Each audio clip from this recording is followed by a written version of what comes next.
Welcome to the Miracle Number 7 podcast. I'm Libby McGugan and this is my partner Graham McKeever. Hello. And we are excited to take you on an inspirational journey from diagnosis to self-discovery and healing. And in this podcast, we're simply sharing our personal experience to educate, inspire and inform. This is not medical advice, it's just our lived experience.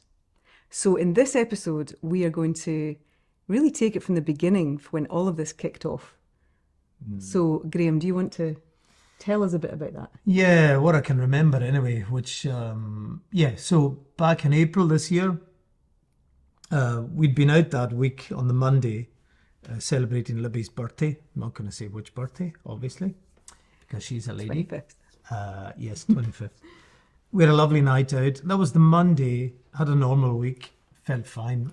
I had been attending the GP with pains in my back, and I wasn't sure what was going on there. We'd had a bit of a virus, so thought that's what it was.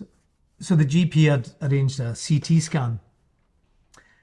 I think it was the week before or a couple of weeks before. So I was waiting for word of the scan. So that Friday, which was the 18th of April, I was out meeting a creative director, friend of mine, to discuss a TV program series idea that I had. So I was waiting for him in a cafe in Glasgow, and he turned up. He was a bit late, and first thing he said to me was, "Graham, you look great." And I thought, okay, fine.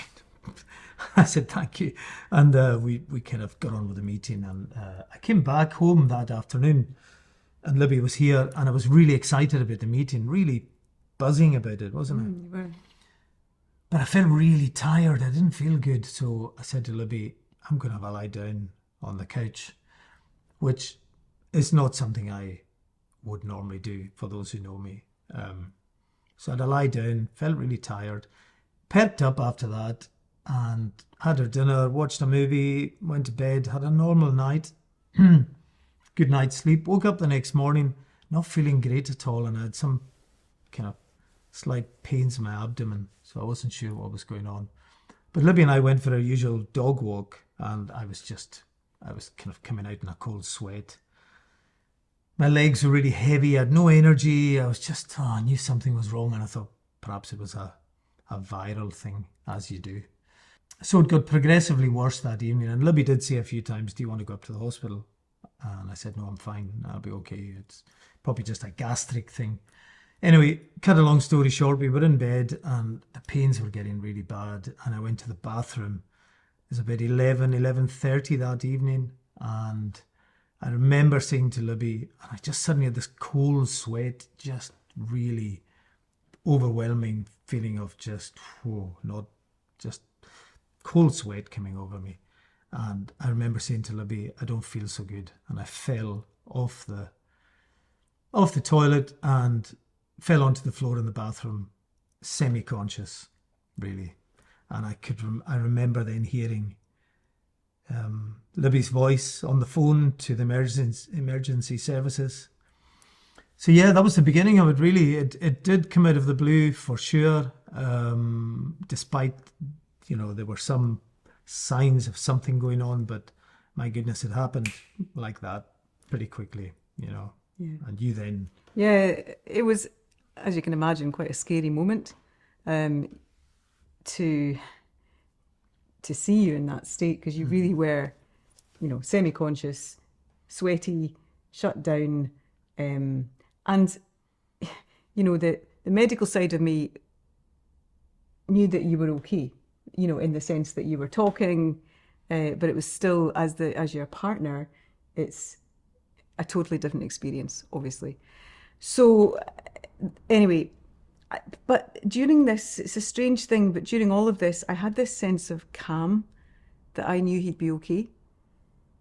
I just, for all that was going on, I just knew that you would be all right. You've had that since. I've had that since, and that's not amazing. That's not gone. I've had my moments, but it's really been the bedrock all the way through. Anyway, the paramedics were great. They arrived totally professional, and I paramedics do an amazing job. Oh, my goodness. They work in really difficult situations. They're right at the coalface. They don't know what they're going to go in and face in different environments, but they also have this amazing ability to put you at ease. So they came in, by this point we got you back into bed and you were much more comfortable Settled, at this point, yeah. much more settled. And they just brought the whole mood down. They just relaxed the whole atmosphere in the room. Yeah, brought the mood down Yeah, in a good way. In a good way, In a good yes. way. They relaxed. Not in a depressing They way. relaxed the tension. And I think that's one of their skills. So they were superb, this team of paramedics. Anyway, we ended up going up. Yeah, they decided, I can't remember why, I eventually said to them that I was waiting for a CT scan. I'd been to the GP, and I think that's when they said, okay, we need to travel then. And that's their lingo for, we're taking you into hospital. Because up to that point, so they gave me some morphine for the pain, just a little bit. And yeah, so they said, we're traveling. So they took me into A&E. Again, the whole journey through the medical experience was just superb. We were in there most of the night. I think we got out about 5:30 in the morning, 6 in the morning. You know, I was examined and given a lot more morphine because I was in a lot of pain during the period I was in hospital. But they were okay to let me go home, and they rearranged for me to come back to the hospital on the Tuesday. So this was the Saturday or the Sunday morning. So back to the Tuesday to the clinic. So Libby and I turned up on the Tuesday, went for an ultrasound, met the consultant. He was amazing. Who was amazing. Yes. She was incredible.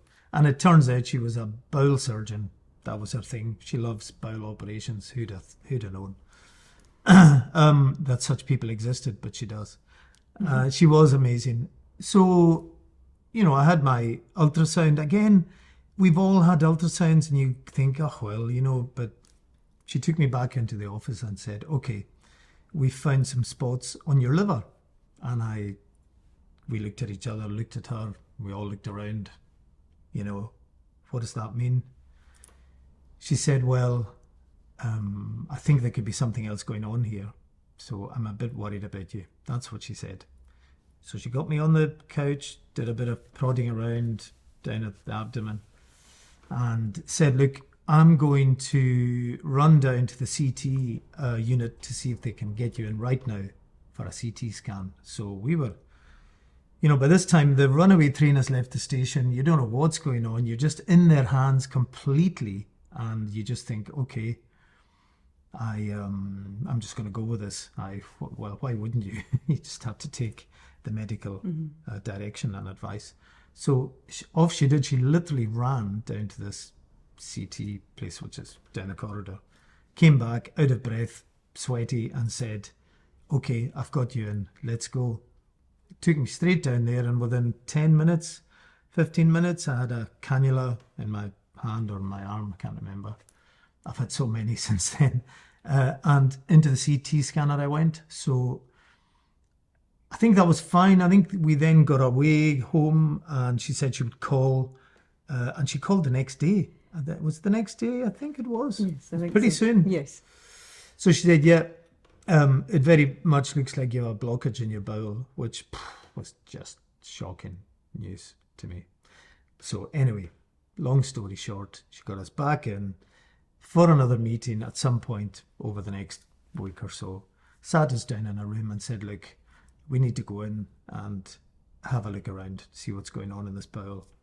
So she explained the options, which again, you just think, oh man, this is surreal. Are we having this conversation? When you're faced with these decisions out of the blue, you just talk about going with your intuition. You don't know what is the right answer or the right decision. Anyway, she was brilliant, this surgeon, and she said, look, we could easily go down the route of getting more biopsies, but I think we need to go in there and keyhole. We'll go in with keyhole, have a look around. If there's nothing to be done, we'll come out, and that's it, job done. You'll be fine. So I said, okay, let's do it. Let's just do it. And I was booked in for my bowel operation pretty quickly after that. I think I had it on the 1st of May or something like that. Or 30th of 30th of April. April. 30th of April. So then I went into the hospital. Again, wouldn't bore you with all the details, but had the bowel operation. I mean, it's terrifying. Terrifying. I'm a guy who's had a couple of tiny short visits in hospital in my whole life and would hardly take a paracetamol for most things. And here I am, you know. And you get these forms before the operation that say, you know, we're going to do this, we're going to do that. And you could, you know, have a stroke, you could have a heart attack, you could die, we could mess it up, we could take the wrong thing out, blah, blah, blah, all this. So you just start, you know, freaking out. It's part of the whole thing. It's part of the, you know, you have to understand what the risks are before you undertake any procedure, obviously. And, you know, the medics have to explain that to you. However, I also then spent quite a while afterwards reassuring you that you're fit and healthy and Yeah. this is really unlikely that these things would happen. It's a funny thing in medicine because, you know, I could see your state change from all the work we'd done to try and keep calm before the operation, which we'll tell you about in more detail in subsequent podcasts. Yeah. But I could see you going from that state while you were listening to the possible adverse effects or the possible side effects of the procedure or the operation into a state of fight or flight. And I could see you physically change to a state of fear, which is not really what you want for anybody going into theatre. You want them in the best, most relaxed state you can be in. But it's a quandary for the medical world. We understand both sides. Well, by this stage, Libby had introduced me to some meditation techniques. So I had started doing that slowly. So I was, you know, working on all that in my breath and everything. So that was helpful. Yeah. So yeah, I had the operation. Delighted to say it was successful. They took some of the colon away, bits that I didn't need, apparently. Again, who knew? You have bits and you don't need. They took a couple of valves away and the bit where the big bowel joins the small bowel. And I was assured that, you know, give it a few days and it would all just seal itself up and it would be fine. And they did do it through keyhole. So I just had a small incision round about my belly button and they took out the nasty wee bits and pieces and stitched me up. And, you know, I was out of hospital within 3 days. Yeah. I did you know. It was remarkable. I mean, your operating time was as short as it could be for that operation. And you were out of hospital in 3 days and you were on your feet as soon as you could be, almost on the same day. Were you up on Just your about, yeah. I was holding a towel on my that's tummy, right. walking around the ward. Day 2, you were doing laps around the ward in your Ted stockings. Yes, And The day Ted 3, you were ready stockings. to go out. Ready to so go. sexy. Yeah. The big white tight stockings that go up to your, just under your knee. I'm too sexy for my socks, too sexy for my socks, too sexy for my socks, medical socks. Yeah. Which, oh my goodness. Anyway, Anyway, you had to wear them. I had to wear them Yeah, so for weeks. you did. Yeah.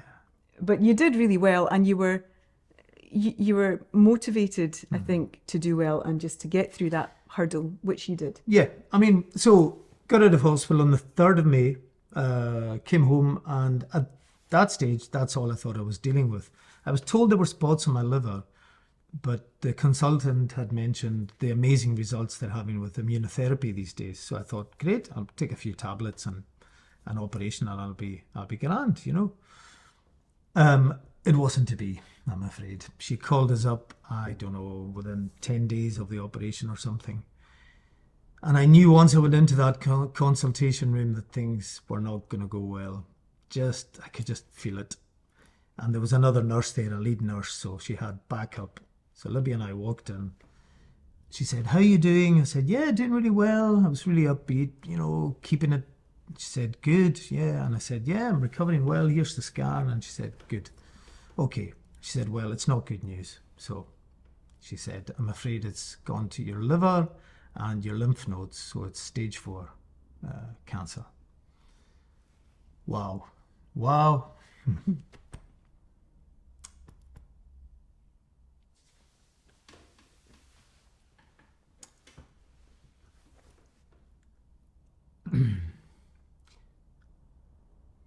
I think you stopped listening at that point. Yeah. It's never going to be a memory that I cherish. That afternoon. It's a hard thing to hear when you've been healthy up to that point. And as Libby said, I said to her, look, you need to stop talking because I can't hear what you're saying. You need to speak to Libby. And so she did. And I don't really remember a lot of the rest of the conversation.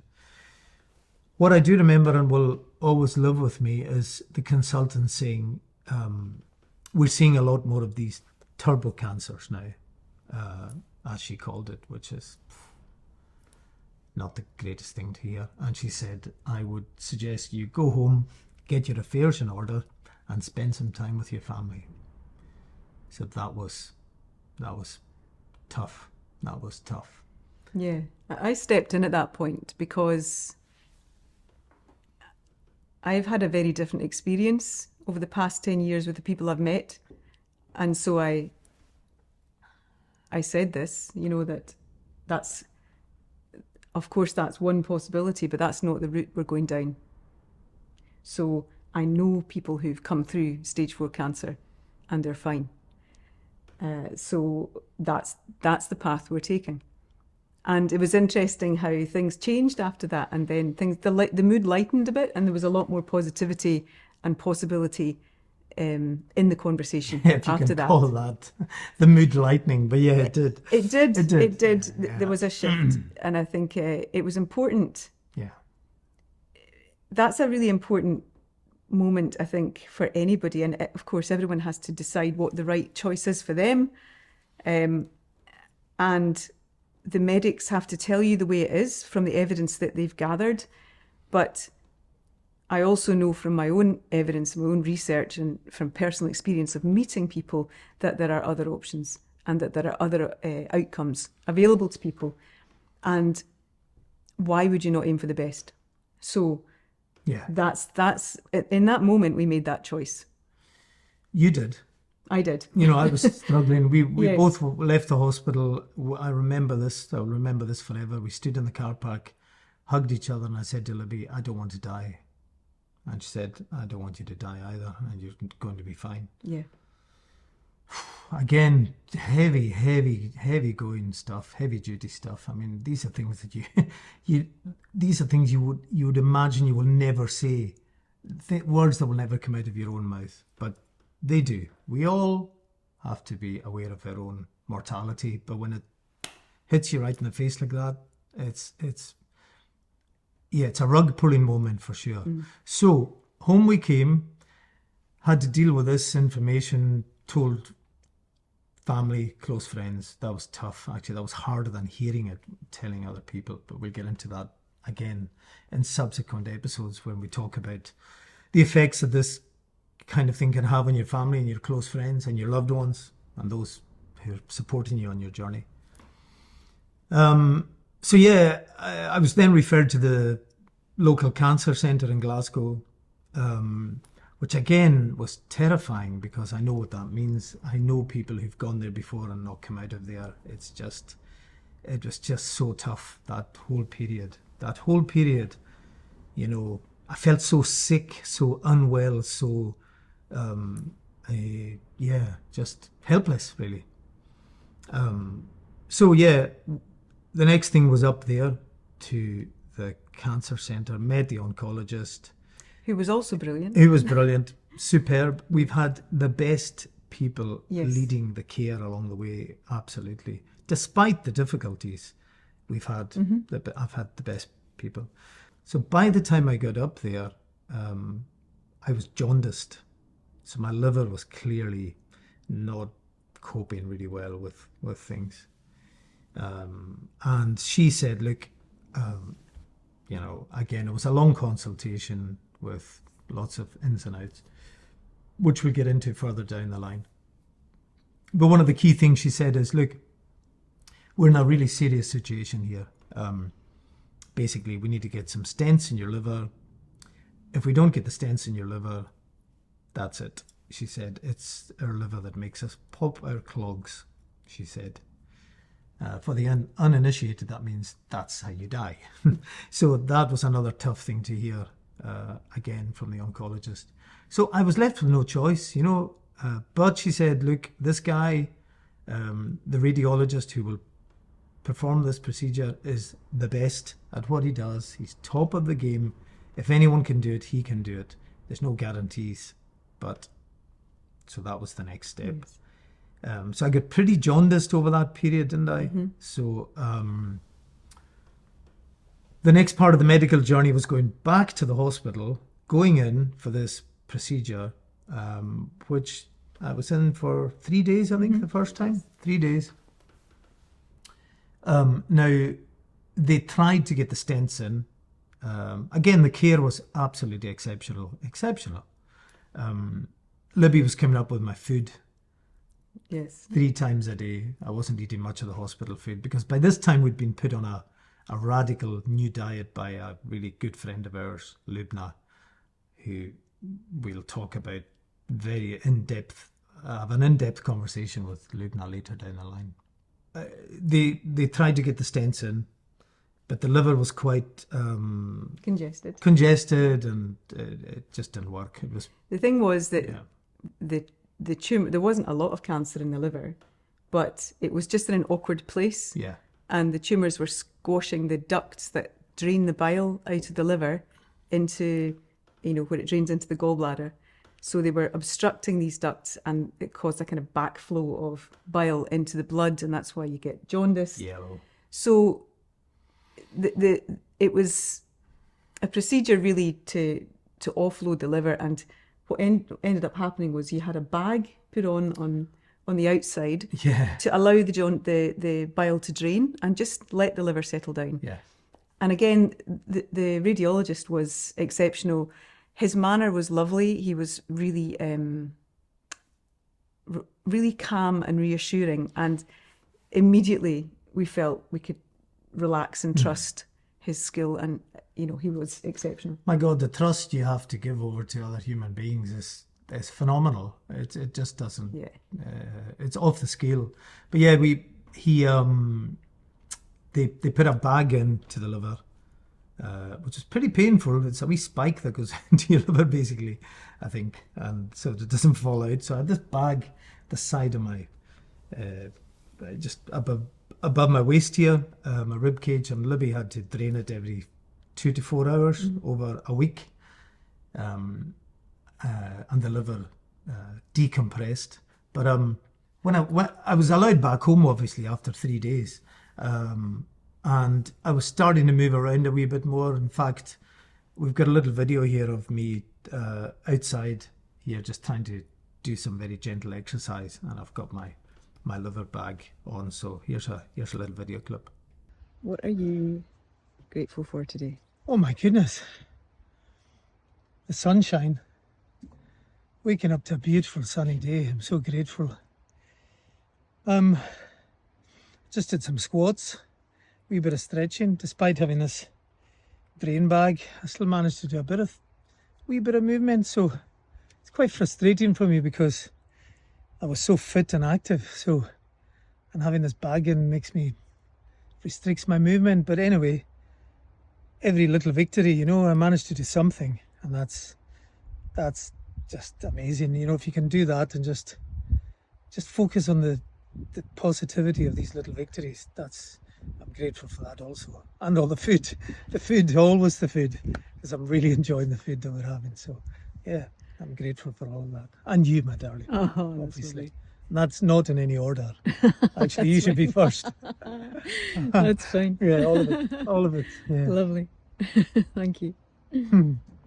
So yeah, that was me doing some squats, and talking about my liver bag. So that was for a week. They decompressed the liver and then arranged for me to go back up to the hospital. Again, the thing about all of this, and it's not all about money, but my goodness, this country, we are so fortunate. There's so lucky. Appointments, letters, all this care, all these drugs that you're given, and nobody asks for your credit card. We're just unbelievably fortunate in this country, and whatever we do, we've got to keep the NHS. Yes. We have to keep it going, whatever we do. It's the most important thing that this country, it just needs to hold on to the NHS, whatever happens. It was then arranged for me to go back into hospital to be readmitted to have a second attempt at getting the stents put into my liver. And, that was pretty scary because the radiologist had said 8 times out of 10 we get these in the first time. 9 times out of 10 we get it in the second time. But there's still an option that, we might not get it done. So I was, I was nervous, but I was, I was trying to be as confident as I could about this guy because he really was excellent. So Libby and I made a little video the night before that second stent insertion procedure outside the hospital. And here it is. Have a look.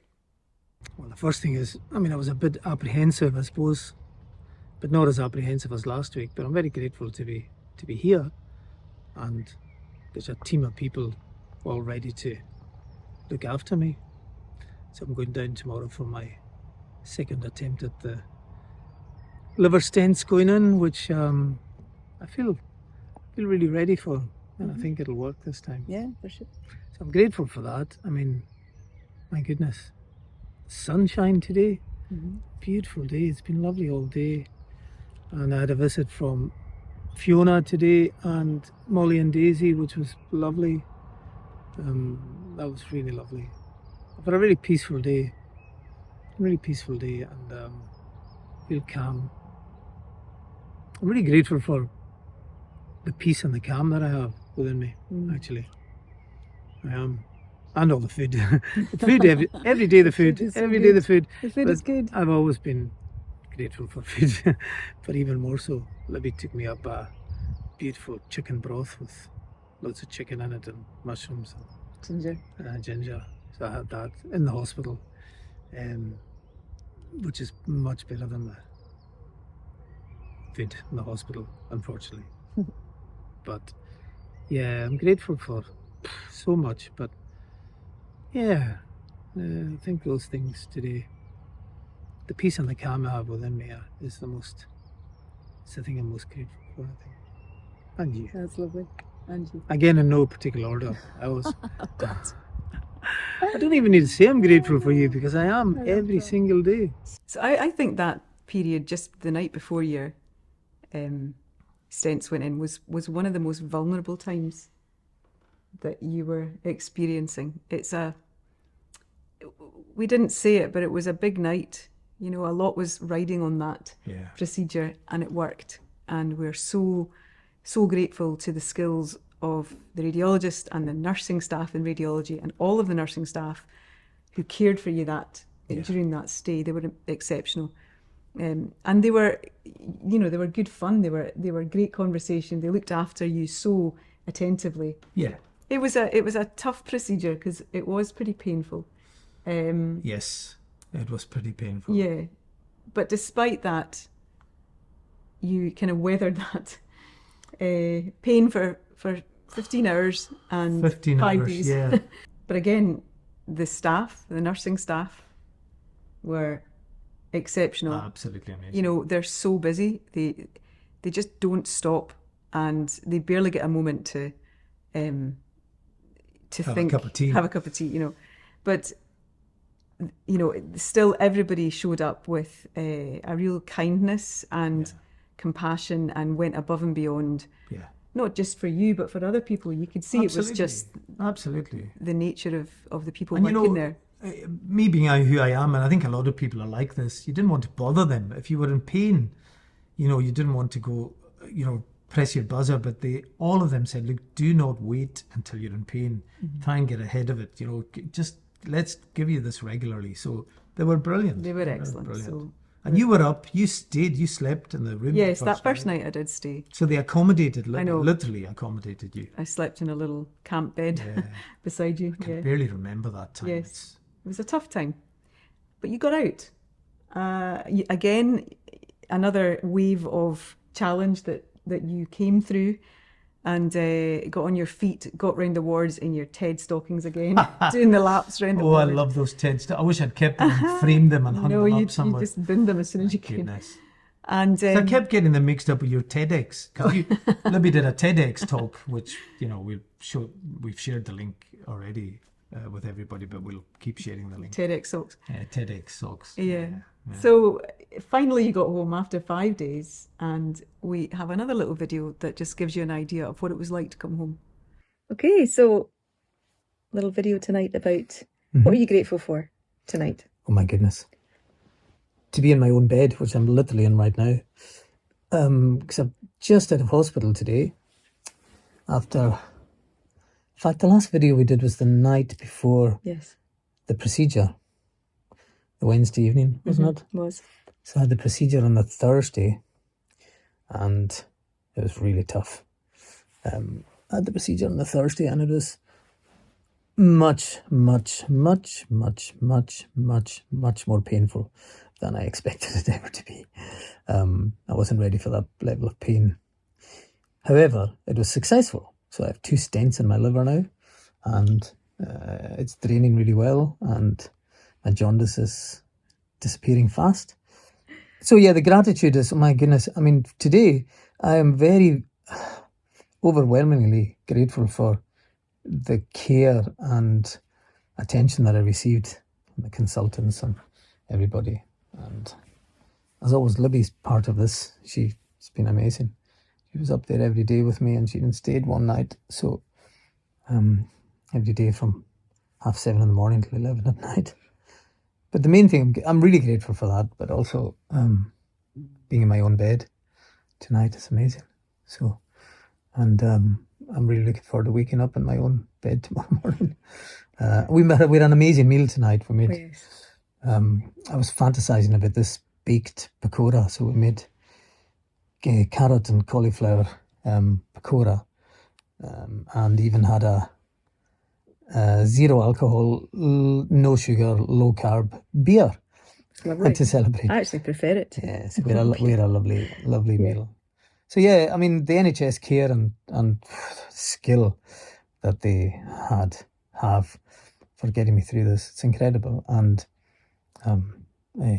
just being at home in my own bed with the lady that I love, that's it. Lovely. Yeah. Perfect.